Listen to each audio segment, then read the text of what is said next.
Okay, so the next one is, so now we know that it is a PDF, but we need to find a value that will make it a PDF. Okay, so how do we find this? Right, find the value that make it a PDF since fx is a PDF. Think, so what you think is total area equals 1. Total area equals 1, right? Therefore, when you antiderive from 0 to 2 of the function cx dx, the answer must be 1. Why am I doing this? Well, to solve for a variable, you need an equation. An equation, right? Yeah? If you solve 2 variables, you need 2 equations and you solve simultaneously. Alright, but to solve for any variable, you need an equation. So that's how you form an equation. Antiderive total area equals 1. This literally is an equation. Alright?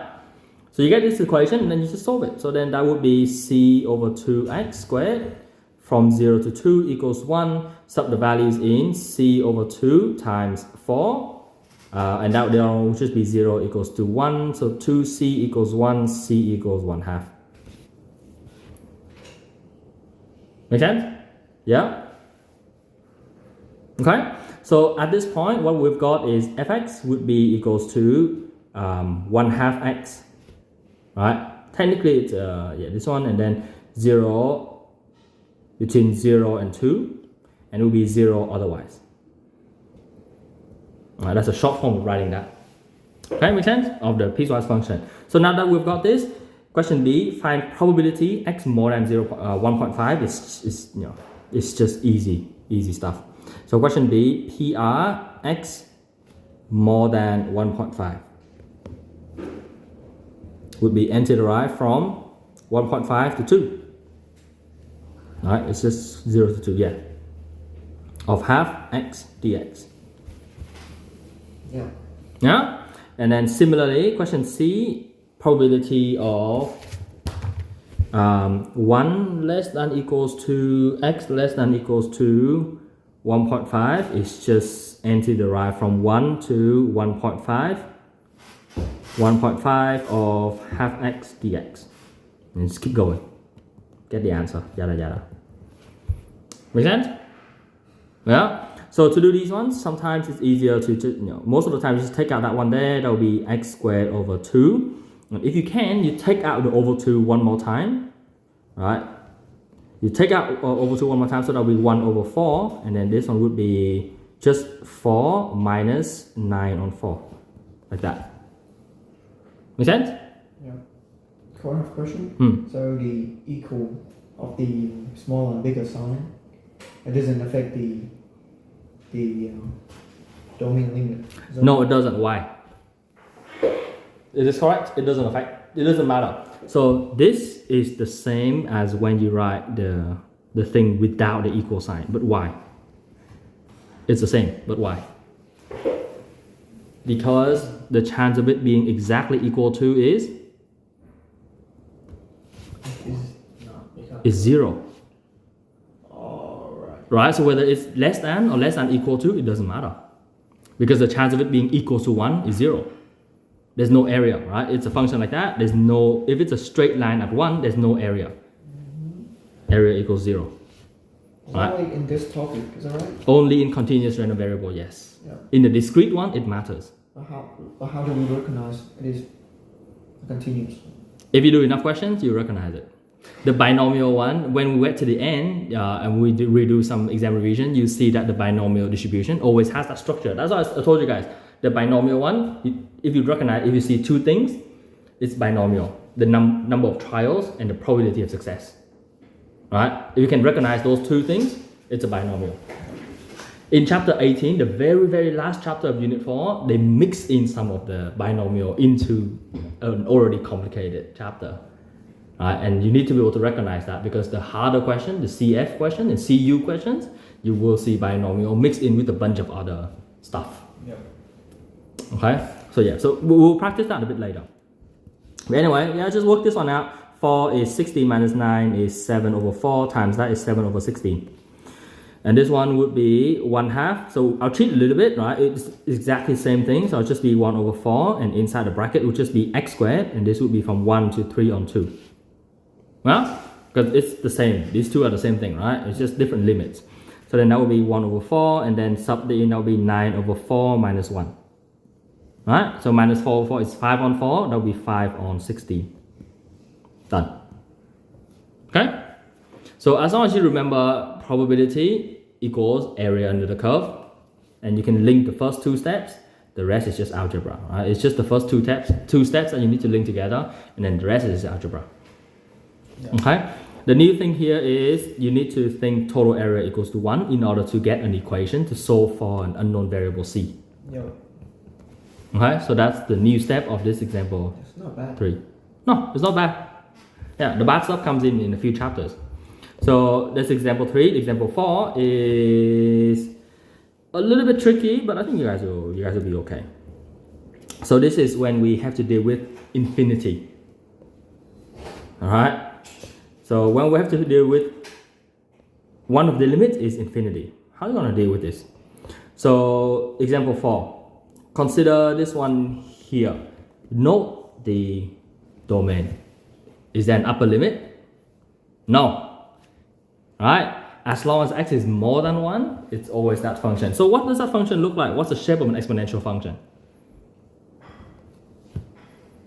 Yeah, right? Any reflection in here? Yeah. What kind of reflection? So it goes the other way, but still in the same quadrant. Like that. Like that, right? So then reflection in what axis? In y-axis. Because negative x, right? Yeah. So then it will look like that, right? Yeah. And it's only defined when it's more than 0. So we only take this part here. Oh, sorry, we'll cancel this part out. Right? So then the graph, and when x is 0, what's y? You can quickly calculate.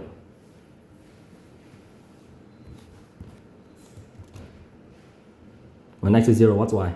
Surely. 0 is 1 is 2. Yeah, 2, correct. Sub in here, this is 1, right? 2 times 1 is 2. So y is 2, but note that this is a hollow dot, yeah? It's a hollow dot at 0, 2, right? Because this is x is strictly greater than 0, right? And then it will just go down towards infinity. There is no upper limit. Okay, so when you're showing that it is a PDF, how are you going to anti-derive and when there's no upper limit? Because the lower limit is just 0, right? This is the function. How do we do this? So that's the answer for part A. How do we do part B? We need to anti-derive from 0 to infinity of fx. How do you anti-derive infinity? You can't sub infinity, but you can change it to 2. Not 2. You change it to a variable a, and then so funny, you find the limits. What? Do we need to do that? Yes, that's from unit 2. Remember the limits? Yeah. Yeah, you consider what happens to the function when the a tends towards infinity, that stuff. That's from unit 2. It's coming back. Yes, I know. That's why unit 4, it ties almost everything together. It takes a little bit from each chapter. But in order to apply it in here, you need to understand it previously in order to get it in this one. Does that make sense? Yeah, it makes sense. Yeah, it makes sense, right? So yeah, so that would give, so this is how you would actually work it out, right? This is the new part. This is the only new thing in this example.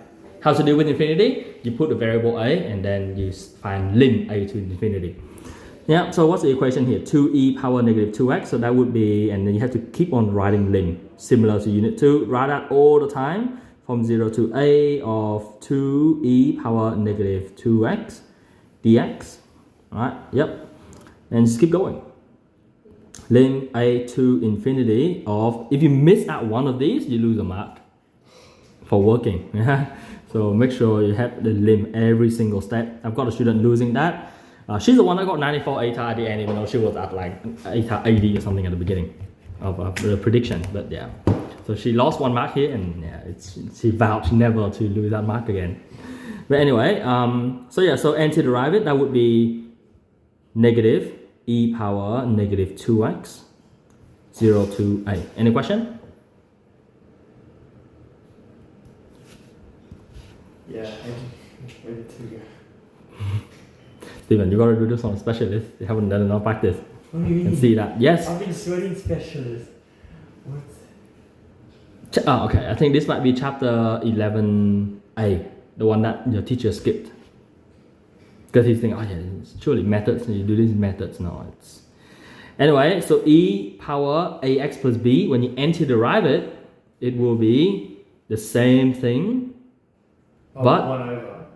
yes, divided by the coefficient of x, which is negative 2.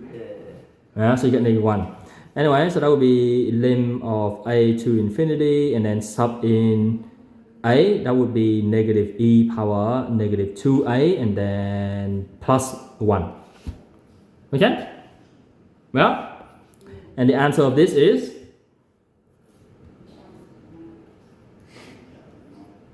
you guys know how to do this one? No. But why? Because the thing. PDF. Negative, no, it's, you have to calculate this. This is the same as negative 1 over e power 2a, right? Yeah? So as a tends towards infinity, right? Negative 1 over e power 2a would tend towards 0. What? Because example, right? Let's say example. Negative 1 over e to the power 2 times 1000. This is like 0.000 on negative 0.00000, a bunch of zeros. Yeah, understand. Because negative 1 divided by a really big number is 0.000 something. So as a tends towards infinity, this one tends towards 0. Which means this one tends towards 0. So lim a to infinity equals 0 plus 1, which is 1. Because then when you sub 0 into the equation, it goes, yeah, I actually understand that. Makes sense. It goes to 1 over 1, right? Wait, what? Oh, yeah. The other one. Yeah, 1 over 1, yes. Ah, makes sense. Yeah? Okay, Well, so. why is it? Oh. Okay. Maybe. Like kind of sketch, but. So with plus e to the power 0. I'll write it that way, so a bit easier. But why do you stop at 0? Like, I understand that and what the math, but like, why do you stop at 0? What do you mean stop at 0? Because like it's a to infinity, and it says like negative 0, blah, blah, blah, blah, whatever. Mm-hmm. But then as soon as you hit 0, then you can sub it in. Why do you stop at 0? Why do you get like 10 or something? Because it cannot go past that. So imagine negative 1. So the idea is that you look at this structure, right? It's the fraction, right? Negative 1 over something. So the bigger the bottom is, so let's say negative 1 over like 9, right? Something really, really big. This one is approximately negative 0. Right? It's actually about negative 0. So approximately 0. Does that make sense? It can't get, no matter how big the denominator is, you can't get more than, can't get positive. Yeah, okay. Make sense? I'll go back and watch the videos. Yeah. So yeah, it's just fractions. Why is it like? Yeah, I understand the math, but like, why do we stop at 0? Because it doesn't matter how big it is. So let's say Why don't we stop at like 2 or something? Like, you know what I mean? And you go 2. it's approximately 0. Like the more 9s I add, okay. Maybe let's try the positive version, right? So negative positive doesn't really matter.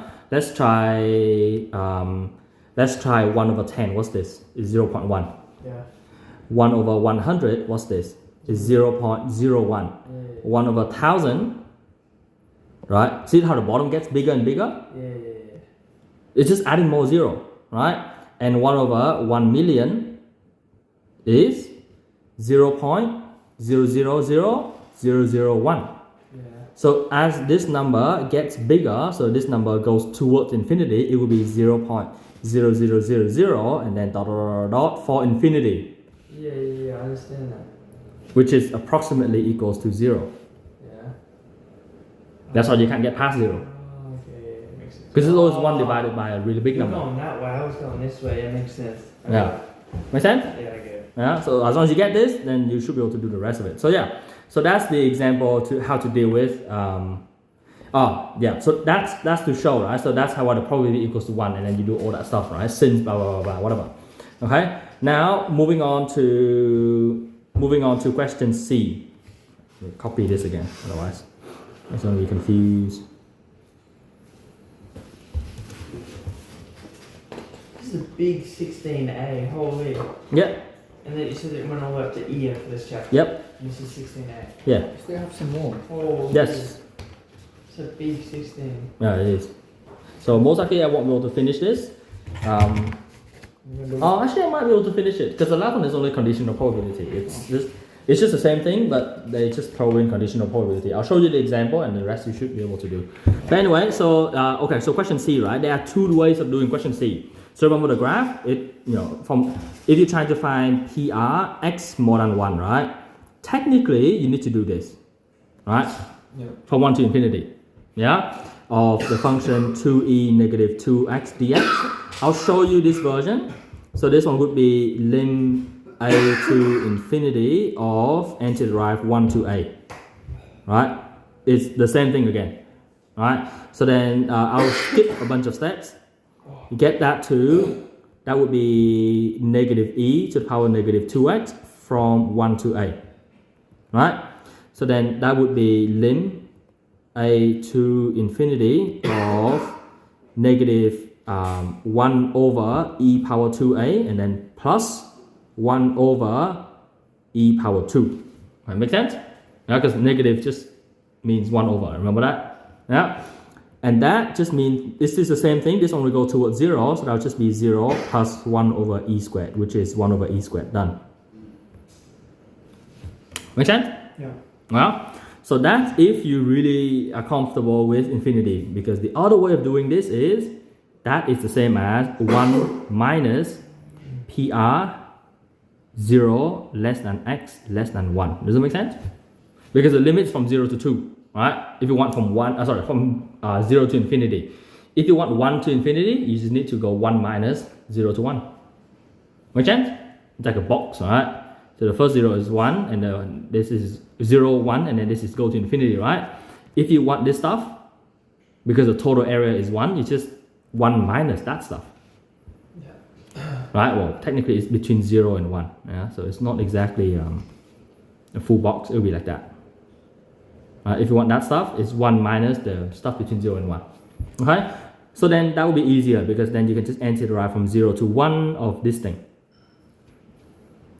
You see what I said earlier? If you recognize the reverse, 1 minus something, it will make some of the questions a lot easier. So that'll be 1 minus negative e power negative 2x from 0 to 1.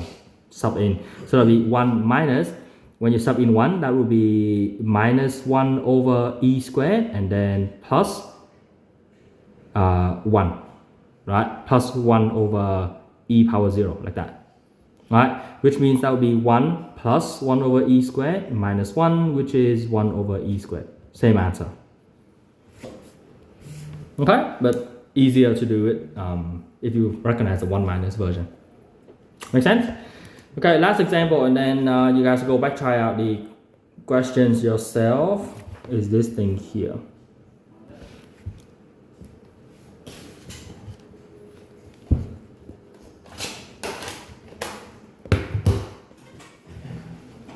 Okay, the time in seconds that it takes, yada yada. I'll go straight to question B.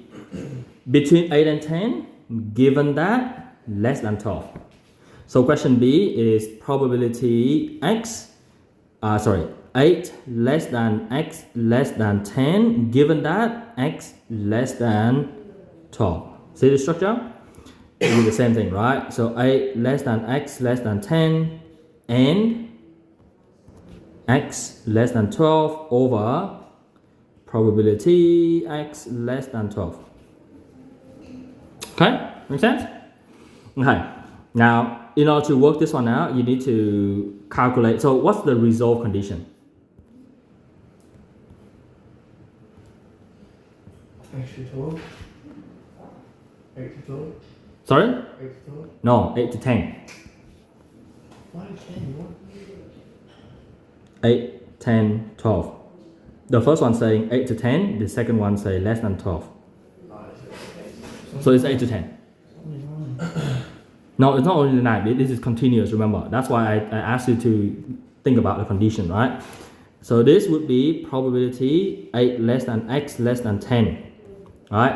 And then if you were to calculate that separately, PR 8 less than x less than 10 and PR x less than 12. Just calculate the two separately and combine them together. So 8 less than x less than 10 is just n-derived from 8 to 10. Yep. This one is n-derived from 5 to 12. Make sense? Yep.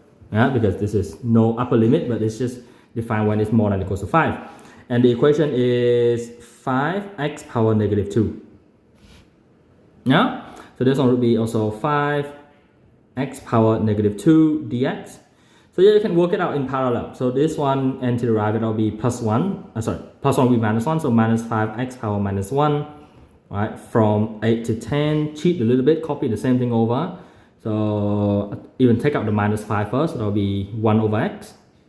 1 over x. And this would be from 5 to 12. Right? So then that will be minus 5. 1 over 12 minus 1 over 5. So then this one would be minus 5 and then 1 over 10 minus 1 over 8. Right? Make sense? Yeah? So then times that over, I think I'll make it a bit more simple. Yeah, that will be 8 minus 10 is negative 2 over 80 and then negative 5 times into that. So this one would be 5 minus 12 is negative 7 over 60 and minus 5 times into that. So when you times it in, cancel it out. So that'll be 140 and then 5 will be 1, 40 would be 8. The 2 minus will cancel out, that will be 1 over 8. Yeah?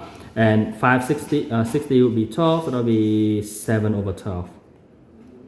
Okay? So then this would just be simply 1 over 8 divided by 7 over 12, which is the reciprocal of that, times 12 over 7. Same thing, divide by 4, divide by 4, that would be 3 over 14. Done. And so why was it the limits from 5? For 5, because the... Oh. Yeah? Make sense? 3 over 14, that's it. Alright, make sense? Yeah. Alright, so gotta go back and do all this as much as you can. Okay? Look, at least do one from each type of question. At least. Okay? So find, for example, you know that example 5 is all about conditional probability. Find one of the conditional probability, do it. Okay? At least do one question per type of example. There are 4 examples. 2, 3, 4, 5. Right? Example 1, just ignore it for now. Okay? 2, 3, 4, 5, just make sure you do at least one of these questions. That's the bare minimum. But ideally, of course, you should do more because later I'm gonna give you a revision sheet and yeah, the more you do now, the easier it will be for you guys to do the stuff.